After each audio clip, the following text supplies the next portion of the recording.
അസ്സലാമു അലൈക്കും വറഹ്മത്തുള്ളാഹി തആല വബറകാതുഹു. റാഹത്തല്ലേ?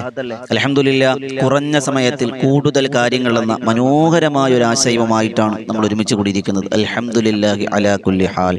ഖൽബ് നിറച്ച് ദുആ ചെയ്യുന്നവരുണ്ട്, ഇത് മറ്റുള്ളവരിലേക്ക് എത്തിച്ചു കൊടുക്കുന്നവരുണ്ട്, പരിശ്രമിക്കുന്നവരുണ്ട്, ദുആ ചെയ്തവർ, ദുആ കൊണ്ട് വസിയത്ത് ചെയ്തവർ, എല്ലാവർക്കും എല്ലാവിധ ഖൈറും ബറക്കത്തും അല്ലാഹു പ്രദാനിക്കുമാറാകട്ടെ. അൽഹംദുലില്ലാഹ്. അൽഹംദുലില്ലാഹ്. പ്രിയമുള്ളവരെ, നമുക്കറിയാം, നമുക്കൊരു ഖബർ എന്ന ജീവിതം വരാനുണ്ട്, അല്ലേ? അവ്വലു മൻസിലും മിൻ മനാസിലിൽ ആഖിറ എന്നാണ്. മറ്റൊരു ജീവിതത്തിന്റെ തുടക്കമാണ് ഖബർ. നബിതങ്ങൾ ഖബറിനെ പറ്റി പറഞ്ഞത് മാ റഅയ്തു മല്ലറൻ ഖത്തു വൽ ഖബറു അഫ്ളഉ മിൻഹു എന്നാണ്. ഖബറിനേക്കാൾ ഭീമത്സകമായ, ഖബറിനേക്കാൾ പേടിപ്പെടുത്തുന്ന, ഖബറിനേക്കാൾ ഏറ്റവും വലിയ നൊമ്പരപ്പെടുത്തുന്ന മറ്റൊരു വീടും മറ്റൊരു സ്ഥലവും ഞാൻ കണ്ടിട്ടില്ല. ആരാ ഇത് പറയണത്? നരകം കണ്ടു, സ്വർഗം കണ്ടു, പരലോകം കണ്ടു, വിചാരണ കണ്ടു, ഇതെല്ലാം കണ്ട നബിതങ്ങൾ. അനബിതങ്ങളാ പറഞ്ഞത് ഖബറിനേക്കാൾ മറ്റൊരു രംഗം ഞാൻ കണ്ടിട്ടില്ലെന്നാണ്. അതുകൊണ്ട് മുൻഗാമികൾ മഹാനായ ഉസ്മാൻ ബിൻ അഫ്ഫാൻ തങ്ങളൊക്കെ ഖബറെന്ന് കേട്ടാലേ കരയും. കാരണം എന്തേ? ഖബർ രക്ഷപ്പെട്ടാൽ ബാക്കിയെല്ലാം രക്ഷപ്പെട്ടു. ഖബർ പ്രശ്നമാണോ? പ്രശ്നമാണ്.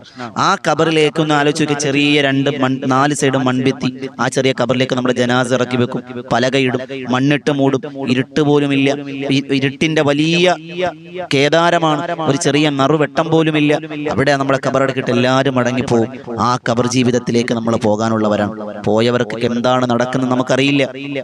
കുറെ ആയത്തുകളും ഹദീസുകളും നിബിധങ്ങളുടെ വാക്കുകളൊക്കെ നമുക്ക് കേട്ടിട്ടുണ്ട്, അവിടുത്തെ അനുഭവങ്ങളൊക്കെ. പക്ഷേ എന്താണ് ആളുകൾ അനുഭവിക്കുന്നത്, നമ്മുടെ വാപ്പ, നമ്മുടെ ഉമ്മ എന്താണ് അനുഭവിക്കുന്നത് അറിയില്ല. എന്നാൽ ഇന്നും നമ്മൾ പഠിക്കുന്നത്, പ്രിയമുള്ളവരെ, ഖബറിലേക്ക് നമ്മുടെ ജനാസ ഇറക്കി വെച്ചാൽ സ്വാഭാവികമായി നമ്മുടെ ശരീരം നമ്മുടെ എല്ലാം മണ്ണ് തിന്നും. എന്നാൽ അള്ളാഹുവിന്റെ റസൂൽ സ്വല്ലല്ലാഹു അലൈഹി വസല്ലം തങ്ങൾ പറഞ്ഞു, ഖബറിൽ മണ്ണ് തിന്നാത്ത, ഖബറിന്റെ അദാബുകളിൽ നിന്ന് രക്ഷപ്പെടുന്ന, ഖബറിന്റെ ഞെരുക്കത്തിൽ നിന്ന് രക്ഷപ്പെടുന്ന, ഖബർ വിശാലമാക്കി കൊടുക്കുന്ന, ഖബർ അവരെ സ്വീകരിക്കുന്ന ചില വിഭാഗമുണ്ട്. 9 ആളുകളുണ്ടെന്നാണ്. ഈ 9 വിഭാഗം ആളുകളുടെ ശരീരത്തിൽ മണ്ണ് തിന്നൂല എന്ന് ഹദീസുകളിൽ കാണാം. മണ്ണ് തിന്നാത്ത 9 വിഭാഗം ആളുകളാണ്. അവരുടെ ഖബർ എന്നും സുഗന്ധപൂരിതമായിരിക്കും. അവിടെ ഖബറിന്റെ അദാബുകളത്തോട് രക്ഷപ്പെടും. ആ 9 വിഭാഗം ആരൊക്കെയാണെന്ന് ഇൻഷാ അല്ലാഹ് വേഗത്തിലൊന്ന് പറയാം. കേൾക്കാൻ അല്ലാഹു ഭാഗ്യം തരട്ടെ.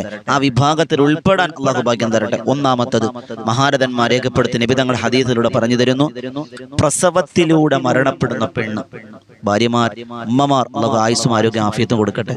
സഹോദരിമാർ, സ്ത്രീകൾ എന്ന് പറഞ്ഞാൽ ഇസ്ലാമിൽ അടച്ചു മൂടിയിടുന്നു എന്നൊരു അപഖ്യാതമുണ്ട്. വെറുതെയാണ്.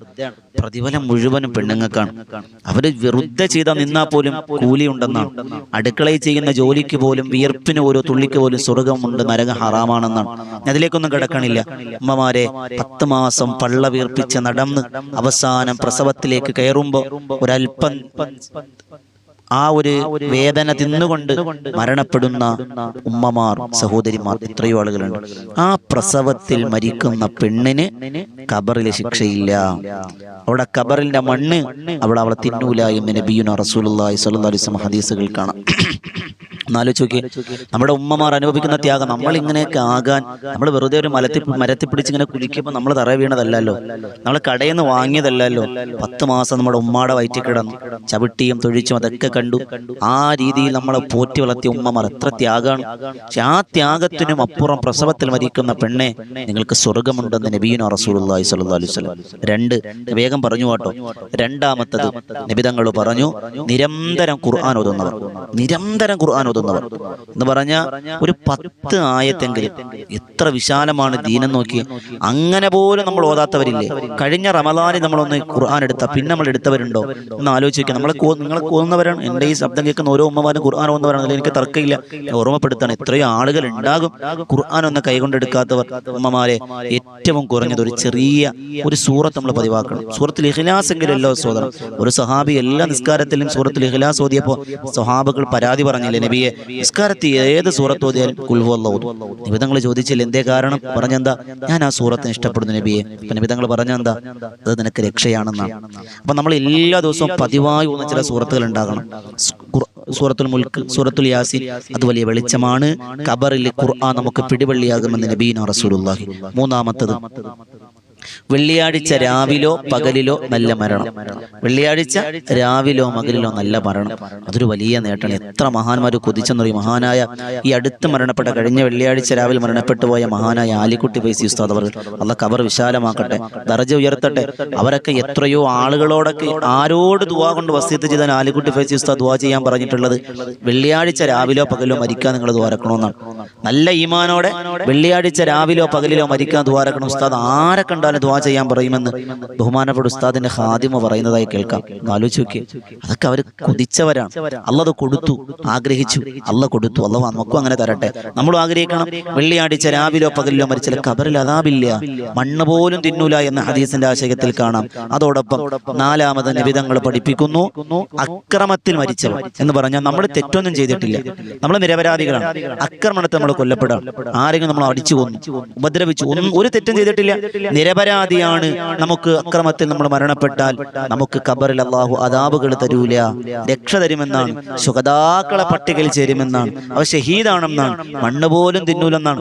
ആ ആക്രമിക്കപ്പെട്ടവ ജീവിച്ചിരുന്നാൽ ആ ആക്രമിച്ചവന്റെ ദുആ അല്ലാഹ് സ്വീകരിക്കുമെന്നല്ലേ. ഒരാൾ നമ്മൾ അടിച്ചു, നമ്മൾ തെറ്റൊന്നും ചെയ്തിട്ടില്ല, ആ സമയത്ത് മനമൊരുക്കി നമ്മൾ ദുആ ചെയ്യാം. അല്ലാഹ് ദുആക്ക് ഇജാബത്തുണ്ടെന്ന് നബീന റസൂലുള്ളാഹി. നമ്മൾ സൂക്ഷിക്കണം, അത് ഒരാളെ നമ്മൾ വേദനിപ്പിക്കാൻ പാടില്ല. അങ്ങനെ ആക്രമിച്ചവന്റെ അക്രമത്തിൽ മരണപ്പെട്ടവർ അല്ലാഹു പറയും, നിബിധങ്ങൾ പറഞ്ഞു സ്വർഗമുണ്ട്. അഞ്ചാമത്തത് നിബിധങ്ങൾ പറഞ്ഞു ശുഹദാക്കളാണ്. ശുഹദാക്കൾ അല്ലാഹുവിന്റെ ദീനിന് വേണ്ടി ഷഹീദായ മുൻഗാമികളായ ശുഹദാക്കൾ, അവർക്കും സ്വർഗമുണ്ട്. ഏഴാമത്തത് അൽ അംബിയാ, പ്രവാചകന്മാർ, അവരുടെയും ശരീരത്തിൽ മണ്ണ് തിന്നൂല. അതുപോലെ എട്ടാമത്തത് മുൻഗാമികൾ പറഞ്ഞു ആലിമുൽ മുഖ്ലിസ്, മുത്തനബിതങ്ങൾ പറഞ്ഞാണ് അറിവ് പഠിച്ച പണ്ഡിത വരേണ്യന്മാർ, ഇഖ്ലാസിന്റെ പണ്ഡിതന്മാർ, ദുനിയാവിന് വേണ്ടിയുള്ളവരല്ല. അല്ലാഹു നമ്മളെയൊക്കെ ആഖിറത്തിന്റെ പണ്ഡിതന്മാരാക്കട്ടെ. എന്താ പറയുക, സൂക്ഷ്മതയുള്ള ഇഖ്ലാസുള്ള ആലിമീങ്ങളൊക്കെ അല്ലാഹ് കബൂലാക്കട്ടെ. ഉഖറവിയായ പണ്ഡിതന്മാരാകട്ടെ. മുൻഗാമികൾ അത്തിപ്പറ്റ ഉസ്താദ് അടക്കമുള്ള, ഈ അടുത്ത ആലിക്കുട്ടി ഫൈസി ഉസ്താദ് അടക്കമുള്ള, ചെറുശ്ശേരി ഉസ്താദ് അടക്കമുള്ള, മഹാനായ കണ്ണിയത്ത് ഉസ്താദ് അടക്കമുള്ള എത്രയോ മഹാരഥന്മാർ മൺമറഞ്ഞു പോയി. ഏത് ഉസ്താദുമാരാകട്ടെ, അത് ഇ കെ സമസ്തയായാലും നമുക്ക് സംഘടനയില്ലാലോ, ഏത് സംഘടന ആയാലും, ഇ കെ ആയാലും AP സമസ്ത ആയാലും, ഇ കെ സമസ്തയായാലും, സംസ്ഥാനയായാലും, ദക്ഷിണ കേരള ജംഇയ്യത്തുൽ ഉലമ ആയാലും, മുൻകഴിഞ്ഞു പോയ പണ്ഡിതന്മാരൊക്കെ വലിയ മഹത്വമുള്ളവരാണ്. അതാരുമാകട്ടെ, ഒരു സംഘടനയെ കൂടി നമ്മൾ നോക്കണ്ട, അവരെയൊക്കെ നമ്മൾ ആദരിക്കണം, അവരെയൊക്കെ നമ്മൾ ബഹുമാനിക്കണം. അല്ലാഹു നമ്മുടെ മുൻഗാമികളെ, നേതൃത്വങ്ങളെ അല്ലാഹ് കബൂലാക്കട്ടെ. പ്രിയമുള്ളവരെ, അവർ ജീവിച്ചിരിക്കുന്നവരെ നമ്മൾ ആദരിക്കണം. അത് AP കാന്തപുര ഉസ്താദ് അവർ ആയുസ്സും ആരോഗ്യാഫ്യത്തും കൊടുക്കട്ടെ. ജിഫ്രി മുത്തുക്കോത്തങ്ങൾ അല്ലാഹു ആരോഗ്യാഫ്യത്തും കൊടുക്കട്ടെ. മൗലാന മമ്പാട് നജീബ് ഉസ്താദ് അടക്കമുള്ള, അതുപോലെ ദക്ഷിണ കേരള ജംഇയ്യത്തുൽ ഉലമയിലെ ബഹുമാനപ്പെട്ട ഉസ്താദുമാർ അടക്കമുള്ള നമ്മളെല്ലാം നമ്മൾ ചിന്തിക്കണം. അവരെയൊക്കെ നമുക്ക് നേതൃത്വം ഉള്ളവരാണ്, അവരെയൊക്കെ നമ്മൾ ആദരിക്കണം. അല്ലാഹു സ്വീകരിക്കുമാറാകട്ടെ. അതോടൊപ്പം തന്നെ ഒൻപതാമത് പറഞ്ഞു പള്ളിയിലെ ബാങ്ക് വിളിക്കുന്ന മുഅദ്ദിൻമാർ. ആലോചിച്ച് നോക്കിയേ, അവര് നമ്മൾ മോദി നിസ്സാരാണ്. ആ മോദി എന്താ അങ്ങനെയാണ്? അവരുടെ മഹത്വം നമുക്കറിയണമെങ്കിൽ നമ്മൾ നാളെ പരലോകത്ത് ചെല്ലണമെന്നാണ് നിബിധങ്ങൾ പറഞ്ഞത്. നമ്മൾ പരലോകത്ത് ചെല്ലുമ്പോൾ മുഅദ്ദിൻമാരുടെ വില നമ്മൾ ആഗ്രഹിക്കും. പടച്ചോനെ, ആ പള്ളി ജോലിയെങ്കിലും ആ മുഅദ്ദിൻ ജോലിയെങ്കിലും ചെയ്താൽ മതിയായിരുന്നു, നമ്മൾ ആഗ്രഹിച്ചു പോകുമെന്ന് നബിയുനാ റസൂലുള്ളാഹി. ഈ 9 വിഭാഗം ആളുകൾക്ക് ഖബറിൽ അദാബില്ല, ഖബറിലെ മണ്ണ് അവരെ തിന്നൂല, സ്വർഗ്ഗമുറപ്പാണ്, അള്ളാഹു അവരെ ആദരിക്കും, അവരുടെ പ്രതിഫലം കണ്ട് മറ്റുള്ളവർ കൊതിക്കുമോന്ന് നബിയുനാ റസൂലുള്ളാഹി സ്വല്ലല്ലാഹു അലൈഹി വസല്ലം. അള്ളാഹു നമ്മൾ ഉൾപ്പെടുത്തി അനുഗ്രഹിക്കുമാറാകട്ടെ. അൽഹംദുലില്ലാ, ഈ കാര്യങ്ങളൊക്കെ ജീവിതത്തിൽ പകർത്താൻ തൗഫീക്ക് തരട്ടെ. കുറഞ്ഞ സമയത്തിൽ കൂടുതൽ കാര്യങ്ങൾ. ഈ ചാനൽ നിങ്ങൾ ലൈക്ക് ചെയ്യണം, മറ്റുള്ളവരിലേക്ക് എത്താനാണ്. ഷെയർ ചെയ്യുക, മറ്റുള്ളവരിലേക്ക് എത്തിച്ചു കൊടുക്കുക, ദുആ ചെയ്യുക. അൽഹംദുലില്ലാ, ഇൻഷാ അല്ലാഹ്. അതോടൊപ്പം ബദറിൻ തീരം ചരിത്ര കഥകളെന്ന നമ്മുടെ ചാനൽ മറ്റൊരെണ്ണമുണ്ട്. അത് നമ്മൾ ഉച്ചയ്ക്ക് 12 മണിക്ക് ചെറിയ കഥകൾ നിങ്ങളിലേക്ക് എത്തിക്കലാണ്, ഇസ്ലാമിക ചരിത്രങ്ങൾ. അത് സബ്സ്ക്രൈബ് ചെയ്യുക. അതോടൊപ്പം ബദറിൻ തീരം ആത്മീയ മജ്ലിസ് എന്നൊരു ചാനൽ രാത്രി 9 മണിക്ക് ആയിരങ്ങൾ ആമീൻ പറയുന്ന പ്രാർത്ഥനാ സദസ്സാണ്. ഈ 3 ചാനലുകളും നമ്മുടേതാണ്, നമ്മൾ ഏറ്റെടുക്കണം. അള്ളാഹ് സ്വീകരിക്കുമാറാകട്ടെ. ഒരുപാട് ആളുകൾ ദുആ കൊണ്ട് വസിയത്ത് ചെയ്തിട്ടുണ്ട്. അല്ലാഹു റബ്ബ് സുബ്ഹാനഹു വ തആല എല്ലാവർക്കും എല്ലാവിധ ഖൈറും ബറക്കത്തും അല്ലാഹ് പ്രധാനിക്കുമാറാകട്ടെ. ഇൻഷാ അല്ലാഹ് പുതിയൊരു അറിവുമായി നമുക്ക് കണ്ടുമുട്ടാം. ദുആ വസിയത്തോടെ. അസ്സലാമു അലൈക്കും വറഹ്മത്തുള്ളാഹി തആല വബറകാതുഹു.